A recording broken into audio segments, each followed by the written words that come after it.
지금 서울 내에서는 투자 지금 금액 대비 앞으로 성장 가능성이 가장 많은 지역은 전 중랑구, 특히 면목동을 중심으로 한 그 지역이라고 봅니다. 자, 오늘은 제가 옆에 또 저희 귀한 분을 또 모셔가지고 장 기자님을 재개발 그리고 분양권 전문가라고 해도 될까요? 자기소개를 좀 저희 시청자분들한테 부탁드립니다. 네, 안녕하세요. 장기용 기자라고 합니다. 지금도 이제 기자로 활동하고 있으면서 건설 부동산 분야에 지금 8년 이상 출입을 하고 있고 주요 건설사들 출입 기자로서 활동하면서 부동산 시장에 대해서도 조금 이해를 하고 싶다는 생각을 가져서 공부를 하다 보니까 작년에 책도 내고 여러모로 활동을 하고 있습니다. 네. 재개발에 대해서 취재를 하게 되셨고 전문 기자로 하게 된 그 계기가 있으셨나요? 사실 제가 대학교는 철학과를 나왔어요. 그래가지고 경제에 대해서는 사실 거의 문외한이었습니다. 뭐 황보기를 돌같이 하라 약간 그런 마인드로 대학 생활과 석사까지 제가 공부를 했는데 기자가 되고 나서 몇 단계를 거쳐가지고 경제부에 오게 됐는데 어느 파트에 가고 싶냐라고 이제 물어보시는 거예요. 데스크에서. 친가 외가가 다 건설업을 하시거든요. 그래 그나마 좀 익숙하겠지 하고 부동산을 맡아보겠습니다 해서 가니까 사실 인문학 전공자니까 너무 또 생소하잖아요. 기라성 같은 선배들이 많아가지고 여기서 파고들 수 있는 게 없을까 했는데 이 재개발 재건축 사업이라는 게 사실은 첫 경험인 분들이 많거든요. 그러다 보니까 이 사람 사이에서 갈등 이런 것들이 사업에 되게 큰 영향을 미치더라는 거죠. 그래서 저는 그래도 철학을 공부하면서 사람에 대해서 공부를 좀 해봤으니까 이런 사람들과 함께 이야기 나누면서 건설에 대해서 조금 전문가분들에게 배우면서 하면 된다고 생각을 해서 취재를 했는데 어느 순간 보니까 재개발 재건축이 시대를 맞이하게 된 거죠.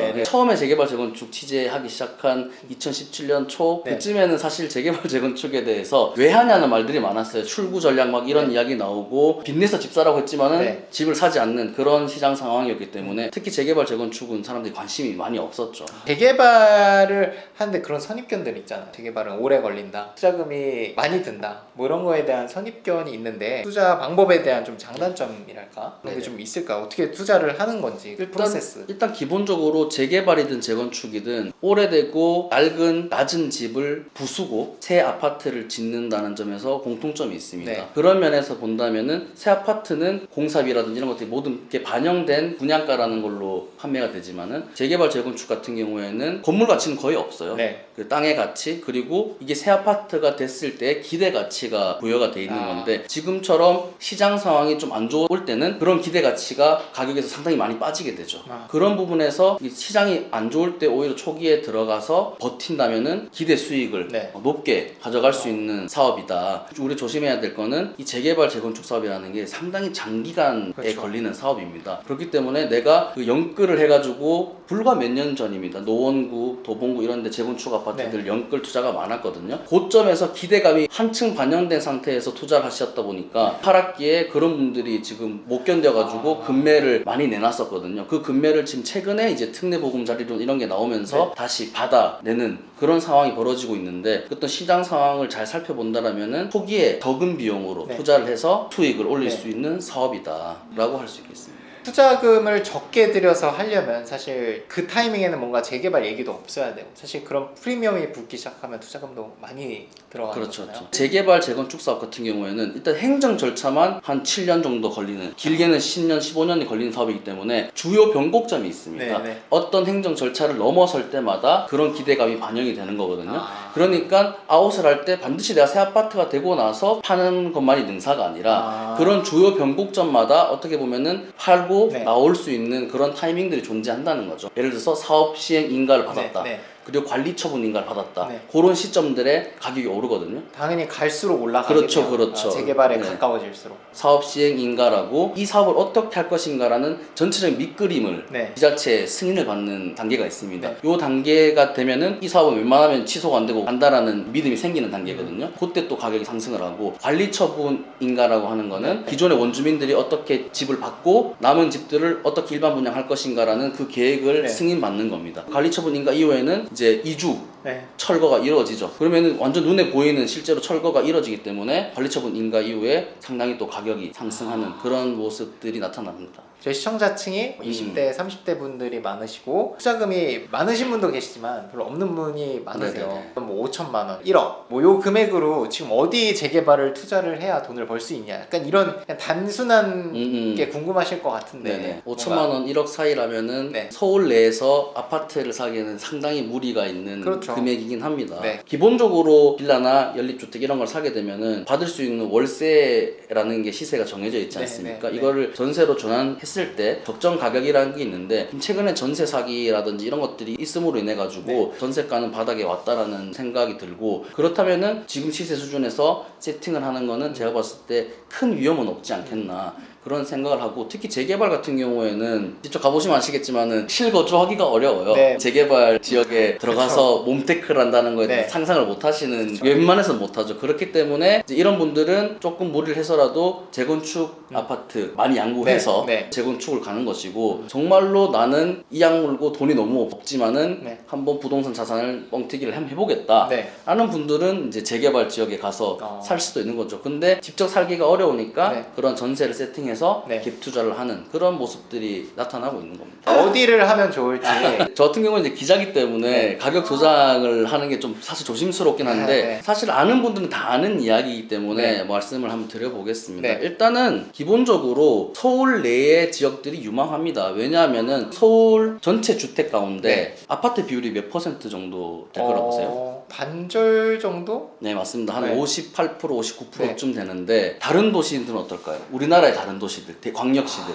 아파트가 훨씬 많겠죠. 한 70%가 넘어갑니다. 네. 그리고 뉴욕 같은데 대도시로 가면 80% 수준. 그러니까 사실 서울 같은 이 대도시 같은 경우에는 아파트 비율이 80%까지는 올라와줘야 되는 거예요. 왜냐하면 그만큼 이 서울에 출퇴근하는 사람이 많고, 이 사람들이 지금 아파트가 없기 때문에 경기도권으로 밀려나 있는 네, 거거든요. 50% 수준대의 아파트를 7, 80% 올리기 위해서 해야 되는 사업이 바로 재개발, 재개발이죠. 재건축 네. 사업인 겁니다.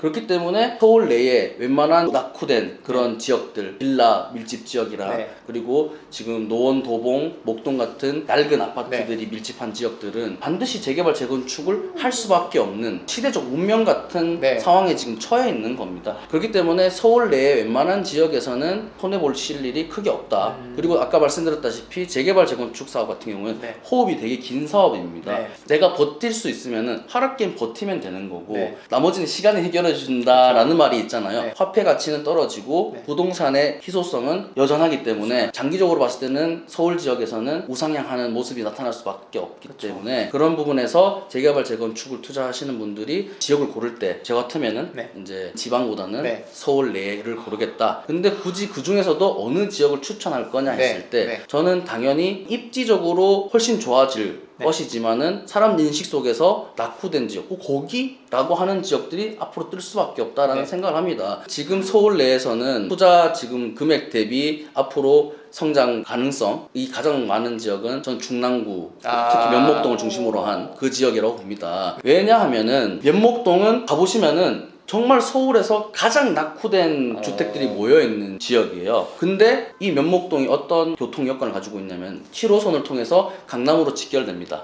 거기서 플러스해서 지금 면목선이라고 해가지고 네. 가로로 관통해서 청량리로 이어지는 노선이 또 추진 중이에요. 거기 더해가지고 네. GTX C 노선이 지금 올해 내지는 내년 초에 착공을 하죠. 네. 물론 저기 경기도 북부에서부터 시작합니다만은 사실상 네. GTX C의 실적 수혜를 누릴 수 있는 동네의 시작점은 저는 창동이라고 보는데, 창동, 광운대, 중랑구들 거쳐서 송수동 그리고 삼성역까지 이어지는 네. 이 노선이 개발되면은 창동에서부터 삼성역까지 네. 20분 내에 갑니다. 네. 5호선, 7호선 환승역인 군자역을 기점으로 해서 그 위로 중곡, 사가정, 면목, 상봉, 신내 쪽은 이제 아파트가 들어서 있고요. 네. 이 중랑구 이쪽 라인들이 다 오래된 빌라와 단독주택, 다세대주택으로 꽉 차 있습니다. 서울에서 중랑구라고 하면 일단 그런 생각을 하세요. 중랑구? 거기 서울의 가장 외진 곳 아니야? 구로구나 근처문구 같은 서울 되게 외곽지보다도 더 외곽으로 생각을 하세요. 근데 강남 접근성은 비교가 불가할 정도로 여기가 훨씬 좋습니다.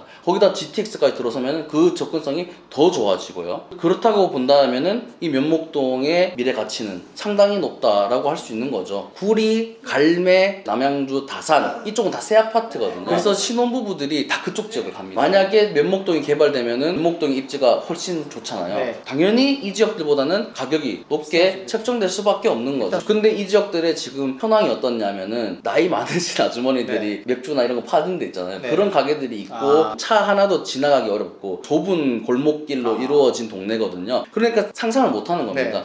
제가 이 말 하는 순간에도 면목동이라고 하시는 분들이 있을 거예요. 근데 당장에 봐도 미아동에 가면 미아 뉴타운이 있잖아요. 네. 예전에 미아리 쪽으로 가면은 집창촌이 있었지 않습니까? 네. 거기 그 지역이 지금 그렇게 아파트촌이 될 거라는 생각을 아무도 못 했거든요. 근데 아파트가 되고 나니까 완전히 주거 환경이 달라졌잖아요. 재개발 같은 경우에는 지금 현황을 보시면 안 되고 이게 개발이 됐을 때 어떤 효과를 누릴 수 있을 건가를 생각하시면서 투자를 하시면 훨씬 좋죠. 마지막으로 저희 구독자분들께 하시고 싶은 말씀이나 이게 있으시면 마무리를 좀 해주시면 좋을 것 같습니다. 사실 어느 지역이 좋다, 어느 지역이 유망하다는 이야기는 많은 전문가분들이 이미 하고 계세요. 뭐 저도 사실은 그런 분들과 사실 의견이 크게 다르지 않고 대동소이합니다. 근데 제가 재개발 재건축 기자로서 취재를 해본 결과 어느 지역이 좋다도 중요하지만 어떻게 추진하느냐가 더 중요한 사업입니다. 둔촌주공 한번 싸워가지고 분담금이 몇 억이 늘어났고 한남 3구역 지금 소송 걸려가지고 관리 처분이 계속 미뤄지고 있죠. 그런 일들을 봤을 때 이